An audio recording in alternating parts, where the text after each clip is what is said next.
Rugby Magazine vous invite ce midi dans les Landes à Peyrehorade, un club historique du rugby français qui va fêter ses 120 ans cette saison. Ce club a formé quelques-uns des meilleurs demi d'ouverture français. On en parle tout de suite après le sommaire.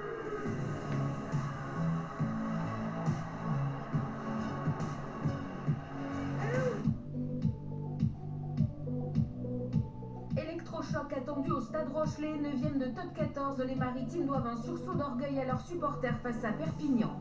Julien Peyrelongue fait partie de ces numéros 10 d'exception. Formé à Peyrehorade, il nous a accueillis chez lui à Biarritz dans sa nouvelle vie. Et puis l'amitié entre supporters de clubs adverses, c'est possible. Démonstration à Bayonne avec les Auvergnats de l'ASM.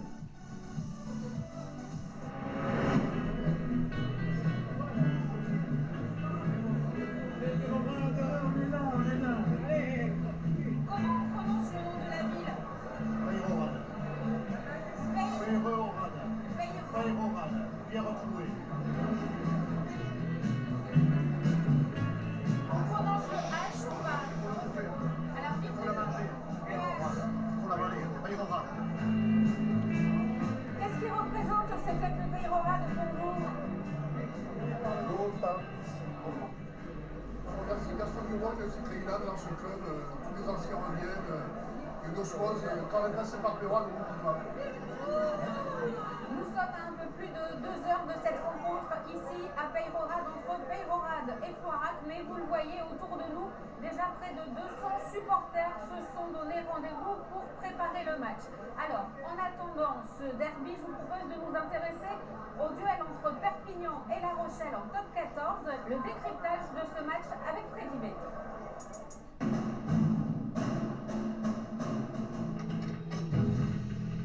Perpignan, La Rochelle, le 12e de top 14 accueille le 9e. Une affiche déséquilibrée sur le papier. Depuis le retour de l'USAP en élite, les Maritimes ont remporté 5 des 6 confrontations. Mais à l'aube de ce nouveau duel, l'équipe de Ronan O'Gara manque de garantie. Une seule victoire à l'extérieur, 17 points marqués en moyenne seulement pour 22 encaissés. La Rochelle est loin des standards d'un prétendant aux phases finales. Sa dernière défaite à Lyon a courroucé l'entraîneur irlandais. Réaction attendue. On va se tester sur notre conquête, on va se tester sur notre défense. On sait que le stade là-bas aussi n'est pas facile. Et ouais, c'est vraiment ça va être une guerre de tranchées. La victoire des Lyonnais a fait reculer les Catalans d'une place au classement. Pour reprendre leur marche en avant, les Perpignanais voudront poursuivre leur invincibilité à Aimé Giral débuté il y a 5 matchs, à condition de soigner leur attaque, la deuxième plus mauvaise à domicile. D'ailleurs, les deux équipes sont peu prolifiques. 39 essais, 315 points pour l'USAP. 34 essais, 318 points pour La Rochelle. Un duel qui se disputera sans les internationaux et sans Grégory Aldrit, blessé. Avec son capitaine, le champion d'Europe ne perd jamais. Sans lui, il a du mal à gagner. Le seul match à domicile ce week-end en top 14 se jouera au Hameau à Pau. La section paloise reçoit Toulon. Bayonne aura un déplacement compliqué à Montpellier.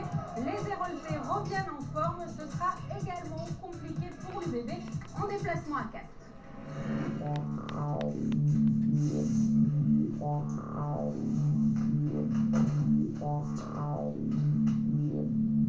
On ne peut pas être à 50%.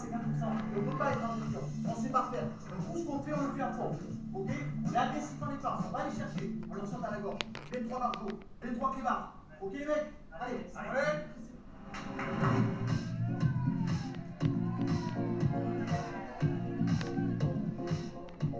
Des années 80 jusqu'à l'an 2000, le club de Peyrehorade a formé quelques-uns des meilleurs numéros 10 français. Jeff Dubois, Titou la Maison, bien sûr, mais aussi Julien Peyrelongue. 3 fois champion de France avec Biarritz, un grand chelem. Julien Peyrelongue nous a reçus chez lui, du côté de Biarritz, Denis Salle et Jean-Michel Lidville.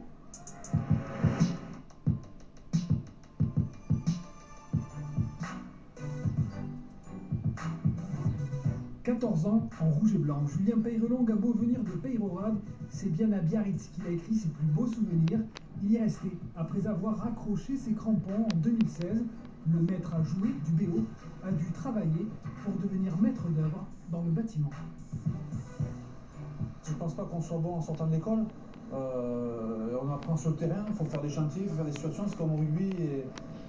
Des situations sur le terrain, on les vit, et une fois qu'on les a vécues une fois, mais la fois d'après, on reproduit pas les mêmes erreurs. Et le maître d'œuvre Peyrelongue a de l'expérience. Il en a acquis au cours d'une carrière rugbystique exceptionnelle, entre autres 3 boucliers de Brennus. Il se souvient du premier, en 2002. Quand on rentre à Biarritz, voilà, devant le parterre du casino rouge et blanc, on se fait inviter à droite, à gauche, on fait 2 semaines, allez, peut-être 3 semaines de fête, et au moment de la reprise, il y a quelques kilos en trop, donc on a un peu une reprise qui est un peu difficile. Une génération de rêves au Biarritz Olympique. Karine Ordoki, Brusque, Trailles, Bernat-Salle. Pourtant, il manque un trophée sur l'étagère des Rouges et Blancs, la Coupe d'Europe. On n'a jamais réussi à la ramener, celle-là. On passe 2 fois à côté d'une finale. Je pense que celle de 2006, la plus aboutie contre le Munster, je pense que c'est celle qui donne le plus de regrets, parce qu'il y avait moyen de gagner ce jour-là, dans un stade à Cardiff fermé avec les supporters du Munster complètement hostiles, et ça reste un bon souvenir, mais dur. Pourtant, plus de finales gagnées que perdues dans la carrière de Julien. Son premier titre de champion de France, il l'obtient en 1997 au Parc des Princes, avec les cadets de Peyrehorade, un souvenir à part. Ah oui, il est particulier parce que c'est Peyrehorade qui est en finale du champion de France en cadet au Parc des Princes, donc on avait fait l'exploit, on avait fait gagner 15-13, et voilà, on a gardé d'excellents souvenirs, tout ça, ses copains, on a grandi, on a pris la vie un peu autour de rugby, donc le partage, se sacrifier pour l'autre, et qui sont pour moi des valeurs importantes. Du Parc des Princes jusqu'au Stade de France en rouge et blanc, symbole des plus belles années du Béo, le nom de Julien Peyrelongue est à jamais gravé dans la mémoire de Biarritz.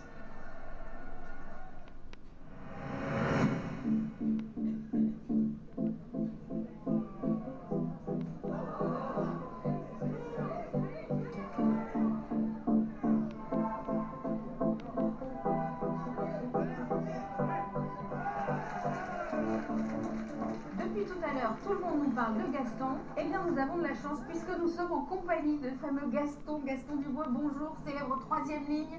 Vous avez été combien? 3 fois finaliste 3 fois avec finaliste avec l'US Dax, 2 fois championne du manoir. Voilà.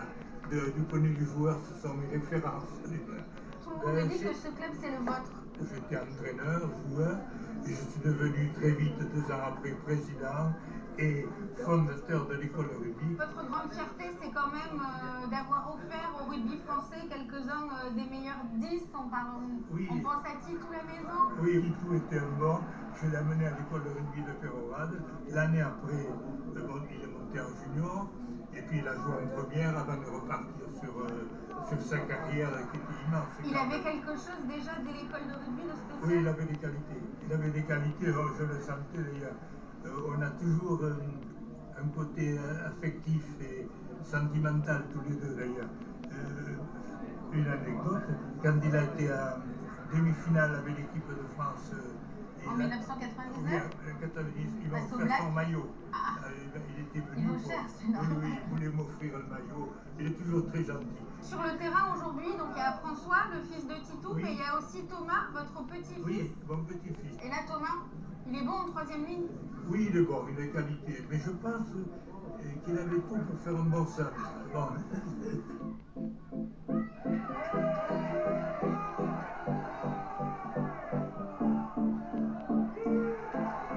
Nous sommes ici en Fédéral 1 à Peyrehorade et vous le voyez, il y a beaucoup de monde dans les tribunes. Il y a évidemment des Landais, mais il y a aussi des Girondins venus encourager Floirac. En top 14, une belle histoire d'amitié s'est nouée également entre les supporters bayonnais et ceux de l'ASM. C'est le dossier de ce Rugby Magazine préparé par Justine Roy, Marc Lasbarère et Logan Pénès.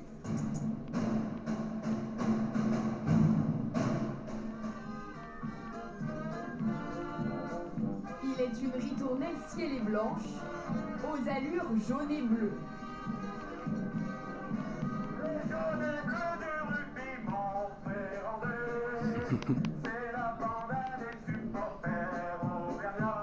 La banda officielle de l'ASM Clermont fait le déplacement en terre basse, invité à vivre l'expérience du rugby bayonnais. Si vous voulez, l'année dernière, au Stade de Bayonne, ils m'ont lancé un défi en me disant c'est un rêve, on devrait trouver à Jean Daugé. Et aujourd'hui, ce rêve est devenu une réalité. Tous les étés, la vingtaine de musiciens auvergnats participent aux fêtes de Bayonne, une culture du sud-ouest déjà dans leur ADN. Alors on a appris à apprécier les groupes de danse et puis les traditions du pays, ça fait quelques années qu'on vient. On a découvert qu'il y avait des jeunes qui s'intéressaient aux traditions. Et les traditions ici, elles s'apprenaient, elles se transmettaient. Les gens prennent soin de leur patrimoine et prennent soin de le faire fructifier. En tête de ce patrimoine bayonnais, il y a bien sûr le rugby. Dans l'antichambre du stade Jean Daugé, les supporters s'offrent une première manche avec le match des espoirs. Ils vont être vexés, donc ils vont prendre exemple et vous allez voir ce soir. Et l'amitié, aussi belle soit-elle, n'exclut pas le chambrage. Un peu de chambrage, mais non, ils sont gentils les Bayonnais, on les adore, ils nous aiment. C'est une histoire d'amour. Une histoire d'amour un peu spéciale.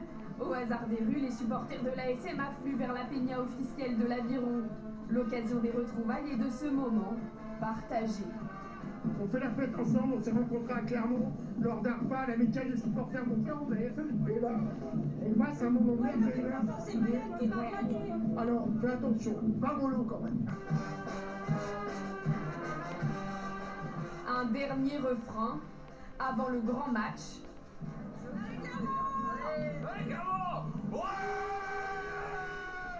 Soirée et ambiance particulière également pour certains joueurs qui ont porté les deux maillots.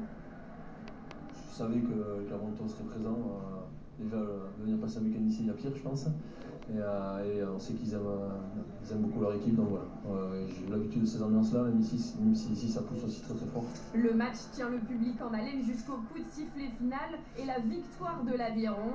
La série d'invincibilité se poursuit à Jean Daugé, mais ce soir, l'essentiel est ailleurs. On a vécu c'était le petit plus qui nous manquait de vivre quand on vient faire les fêtes de Bayonne. Le match à Jean Daugé qu'on a vécu aujourd'hui, ça a été exceptionnel. Il se termine en musique, l'émotion dans la voix et le cœur, presque basse.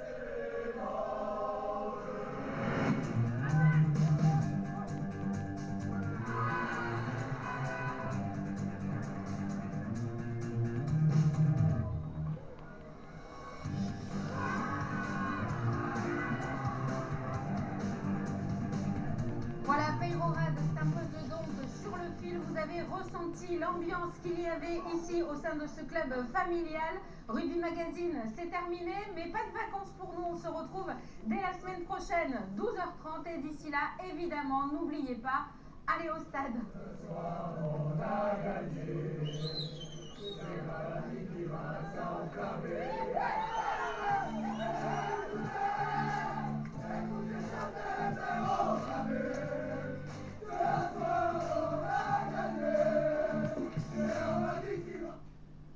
Suite avec Anne-Catherine et sa bande.